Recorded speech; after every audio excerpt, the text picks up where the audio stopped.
Karen wasn't just a member of the HOA, she was the HOA. At least, that's how she saw herself. With her fluorescent pink visor, clipboard clutched in one hand, and a latte that never seemed to run out, she patrolled the neighborhood like a hawk scanning for prey. Her mission? Preserve the sanctity of the community, even if it meant enforcing rules that didn't actually exist. Every morning, just after sunrise, Karen embarked on her self-appointed patrols, scrutinizing every lawn, driveway, and porch like a self-proclaimed sheriff of suburban order. Residents never knew when they'd wake up to a passive-aggressive violation notice taped to their door, signed HOA Compliance Officer, a title Karen had given herself. The HOA newsletter, which she personally edited and distributed, read less like an update and more like a decree. Residents are kindly reminded that blue trash bins clash with our neighborhood aesthetic. Please use green bins only. Failure to comply may result in a strongly worded letter. For years, Karen's reign went unchallenged. Neighbors grumbled behind closed doors but ultimately fell in line. Then came Jake. Jake was everything Karen despised. Young, easygoing, and worst of all, completely indifferent to her so-called authority. He had just bought a house in the neighborhood, eager for a peaceful, drama-free life. What he didn't realize was that his biggest problem wasn't property taxes or lawn maintenance, it was Karen. The first clash happened within days of his arrival. Jake had barely finished unpacking when Karen appeared at his door, clipboard ready, a practiced smile stretched across her face like a taut rubber band. "Welcome to the community," she chirped. "I noticed your mailbox doesn't align with HOA guidelines." Jake raised an eyebrow. "Guidelines?" Karen nodded, as if speaking to a child. "Yes. It's a little too bold. We prefer something more traditional, white, with decorative posts." Jake turned to glance at his brand-new, modern black mailbox, sleek, sturdy, and, in his opinion, perfectly fine. He looked back at Karen, suppressing a smirk. "I'll think about it." He wouldn't. Karen narrowed her eyes, sensing defiance. Jake had no idea, but he had just declared war. A few weeks passed, and despite Karen's obvious irritation with Jake's non-compliant mailbox, she seemed to move on, at least, that's what Jake thought. But Karen wasn't one to let things go. She just needed another reason to remind him who was really in charge. That reason presented itself one lazy Saturday morning when Jake, coffee in hand, stepped onto his porch and watched a jogger casually cut across his property. He frowned. The jogger wasn't on the sidewalk or even along the edge of the road. No, they had taken a shortcut, right across a narrow strip of land at the far end of his property, following what appeared to be a well-worn path leading from the cul-de-sac to the community park. Jake rubbed his chin, puzzled. He hadn't noticed it before, but now that he was paying attention, he realized it wasn't just one jogger. A few minutes later, a dog walker strolled by. Then a cyclist. By the time noon rolled around, the small dirt path looked like it was hosting rush-hour foot traffic. "Huh. Is there a toll I'm not charging?" Jake muttered to himself, watching a couple of teenagers breeze past his yard like it was an open thoroughfare. Still, being the easygoing guy he was, Jake shrugged it off. Maybe it was a one-time thing, a busy Saturday in the neighborhood. No need to make a fuss. He couldn't have been more wrong. By the following weekend, the shortcut was busier than ever. People barely acknowledged they were on private property, some even waving cheerfully as they cut across. Jake's confusion turned to irritation when he noticed trampled grass and a few deep footprints where the path curved near his fence. He wasn't one to be a stickler for rules, but this was his property, and people were treating it like a public walkway. That's when he saw her. Karen. Standing near the entrance to the shortcut, clipboard in hand, visor tilted downward as she watched the passing foot traffic with satisfaction. She wasn't just aware of the shortcut. She was monitoring it like a highway toll operator. Jake felt his stomach drop. Of course she was involved. By Monday morning, Jake decided to set some boundaries, literally. He hammered a small wooden sign into the ground, right where the path began on his property. The message was simple. Private property, please do not trespass. He figured that was enough. A polite reminder. A civil solution. But no sooner had the sign gone up than Karen came knocking on his door. Jake opened it to find her standing there, clipboard raised like a weapon, the artificial sweetness in her voice barely masking the undercurrent of menace. "Jake," she began, the way someone might address a misbehaving child. "We need to talk about that sign you put up." Jake leaned against the doorframe, a lazy smile on his lips. "What about it?" Karen huffed. "This path has been used by the community for years. It's practically public property." Jake arched an eyebrow. "It's on my deed." "Pretty sure that makes it private property." Karen's lips pursed so tightly they nearly disappeared. "Well, in this neighborhood, we value community access." "That sign? It sends the wrong message." Jake bit back a laugh. "Karen, it's a sign. You're acting like I built a moat." Karen's eyes lit up with something dangerous, a spark of inspiration. "Don't give me ideas," she muttered before storming off. Jake watched her retreat, already bracing himself. By midweek, the shortcut was more crowded than ever, but now, it wasn't just people cutting through quietly. It was a statement. Jake caught a jogger pausing to take a selfie in front of the private property sign, posting it online with the caption, "Some people think they own the world LOL."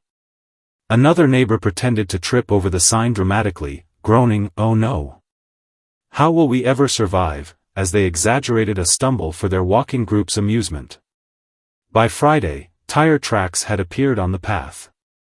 Someone had driven straight through like they were off-roading just to prove a point. Jake had seen enough. "All right," he muttered, surveying the damage. "If they won't respect a sign, I'll give them something they can't ignore." It was time for a fence.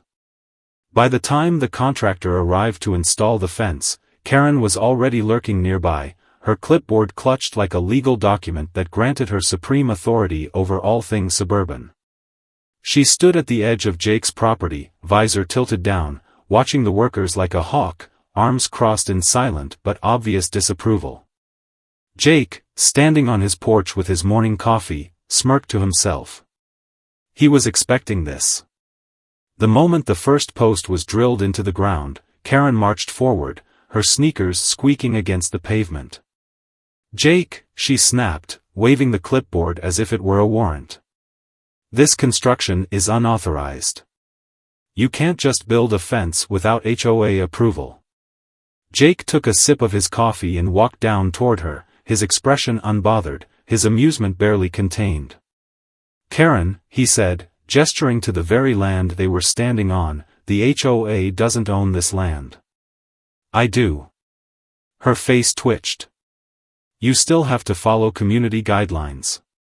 A fence like this," she gestured dramatically, "disrupts the neighborhood's aesthetic and blocks important access." Jake tilted his head. "Important access? You mean the shortcut that shouldn't exist?" Karen's smile turned sharp. "This isn't over," she hissed before storming off. Jake chuckled to himself. It never is with her. By the end of the week, the fence was up, complete with a locked gate and a fresh coat of paint. For good measure, Jake added a second sign next to the first one.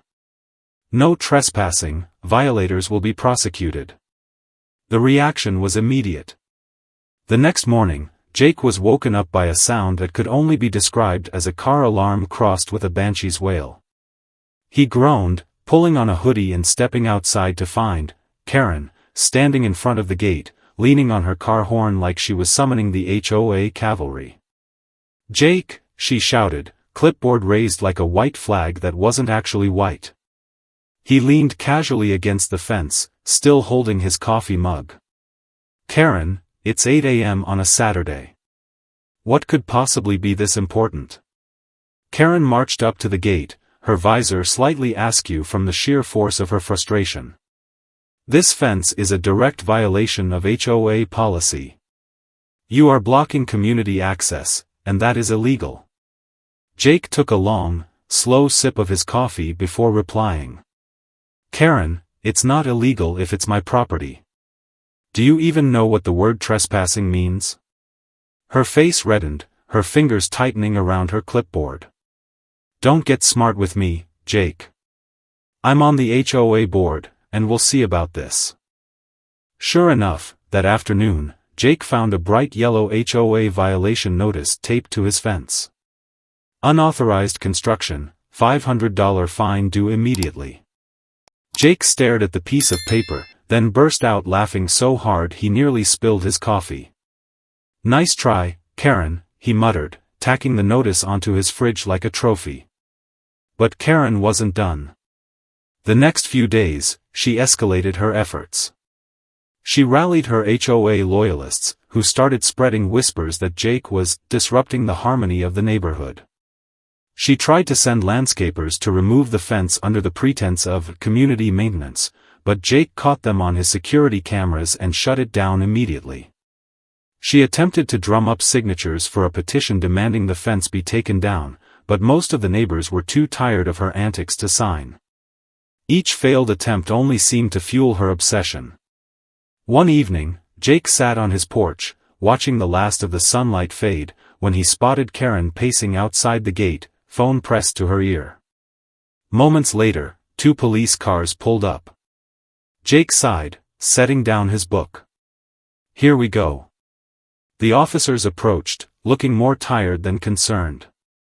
One of them cleared his throat. Sir, we got a call about a blocked public road? Jake chuckled, gesturing to the fence. It's not a public road. It's my property. Karen swooped in before the officer could respond, her voice shrill. It's been a shortcut for years. That makes it community property. The officer, clearly done with this conversation, turned to her. Ma'am, that's not how property rights work. Karen's face turned beet red. This isn't over, she screeched before stomping back to her car. Jake waved with a smirk. Have a great day, Karen. News of the incident spread quickly. Some neighbors sided with Jake, quietly thanking him for standing up to Karen. Others, still loyal to the HOA, whispered behind his back, claiming he was ruining the neighborhood's sense of unity. Jake didn't care. He installed another security camera for good measure and, just for fun, added a sarcastic sign to the gate. Private property, trespassers will be hugged by the dogs. Karen, furious but out of options, retreated. But Jake knew. She wasn't done yet.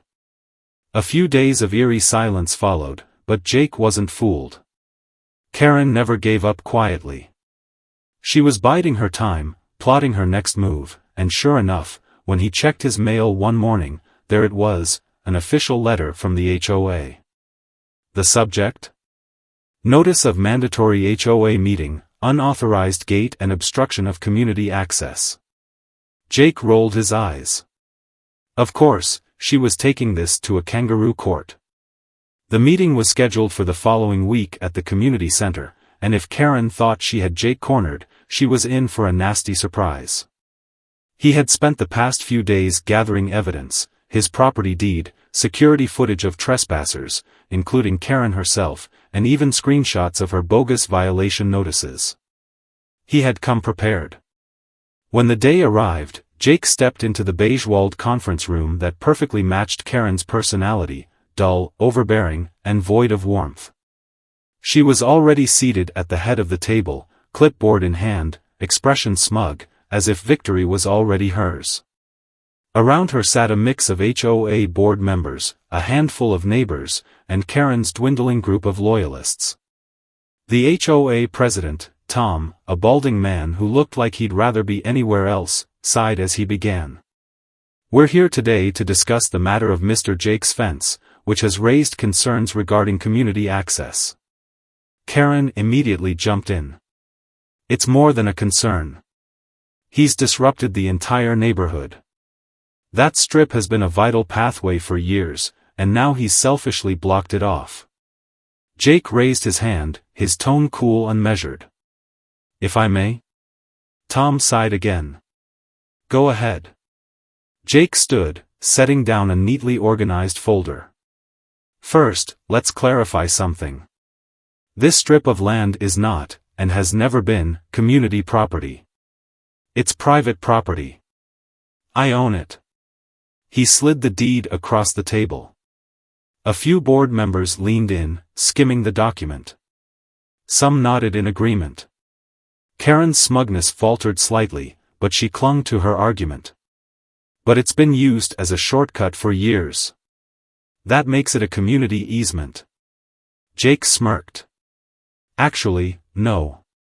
Just because people have trespassed for years doesn't give them the right to keep doing it. Then he pulled out his trump card, security footage of various neighbors, including Karen herself, trespassing through the shortcut. The room erupted in murmurs. Karen's face turned crimson as everyone watched her, clipboard in hand, strolling across Jake's property like she owned it. Tom, clearly exhausted with the whole situation, rubbed his temples. Enough.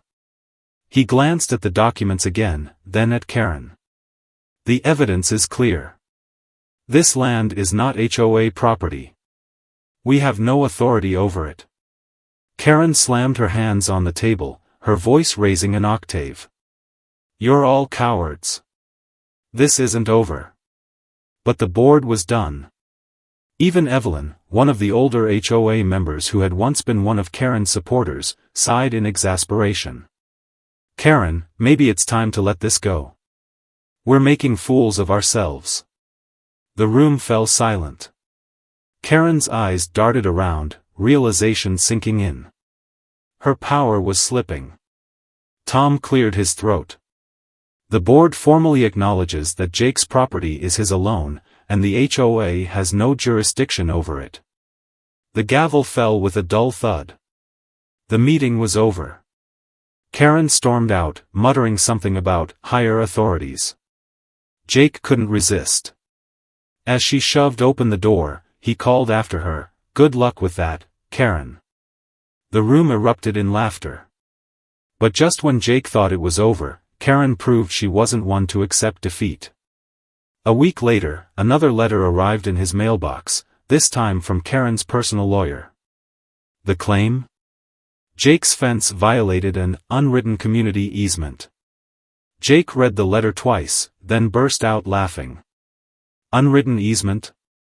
Is that a legal term, or did she just make it up during her morning yoga session? Not wanting to leave any loose ends, Jake forwarded the letter to his own lawyer, who called him back the next day, sounding more amused than concerned. Jake, this is textbook bluffing. She doesn't have a case. Relax and enjoy your coffee. Oh, I plan to, Jake replied, smirking. But Karen, undeterred by her lawyer's failure, decided to take matters into her own hands. Late one night, Jake's security cameras caught her sneaking onto his property with a pair of bolt cutters. The footage showed Karen struggling with the lock on the gate, muttering angrily to herself. After a few minutes, the bolt cutters slipped from her grip, and she fell backward, right into a flower bed. Jake couldn't believe what he was seeing. He replayed the footage 3 times, laughing harder each time. This is gold, he muttered, saving the video. The next morning, Karen waved at him from her driveway like nothing had happened. Jake waved back, suppressing a grin. But he had a better idea. Instead of confronting her, he sent the footage to a local news station that specialized in HOA disputes and property rights.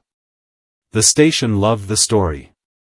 A few days later, a camera crew arrived at Jake's house, eager to hear everything. Jake shared the property deed, the security footage, and Karen's endless attempts to assert control over land that wasn't hers. That evening, the segment aired under the title, "When HOA Rules Go Too Far, one homeowner's fight for his rights. It wasn't long before the story went viral.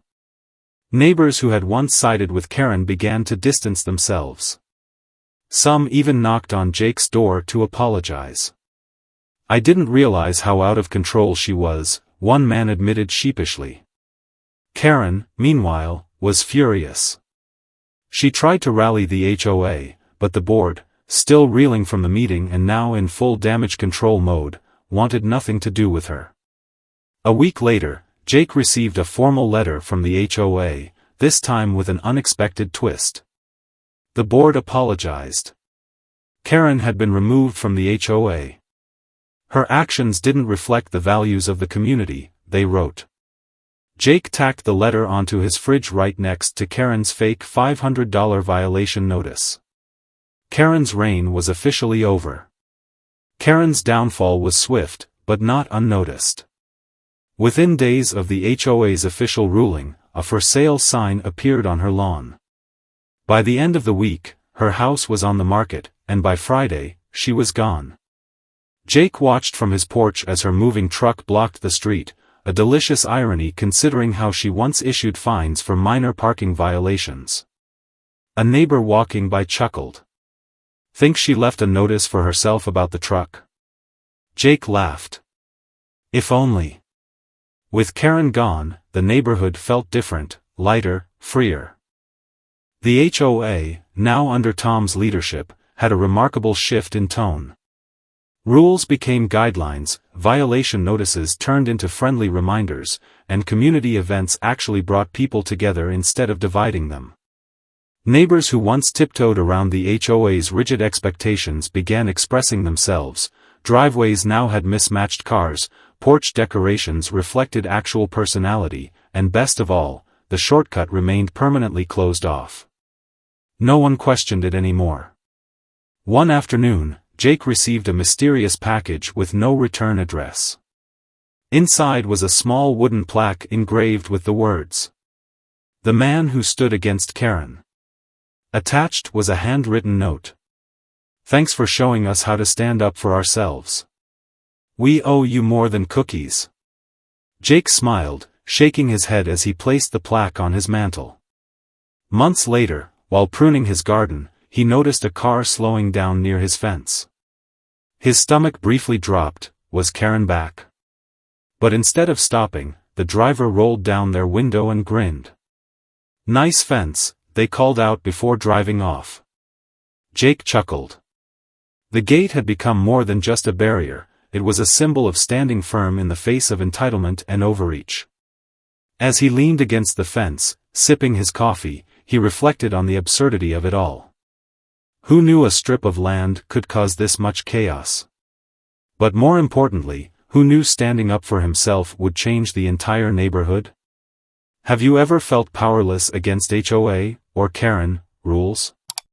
Share your experiences below, let's see who had it worse.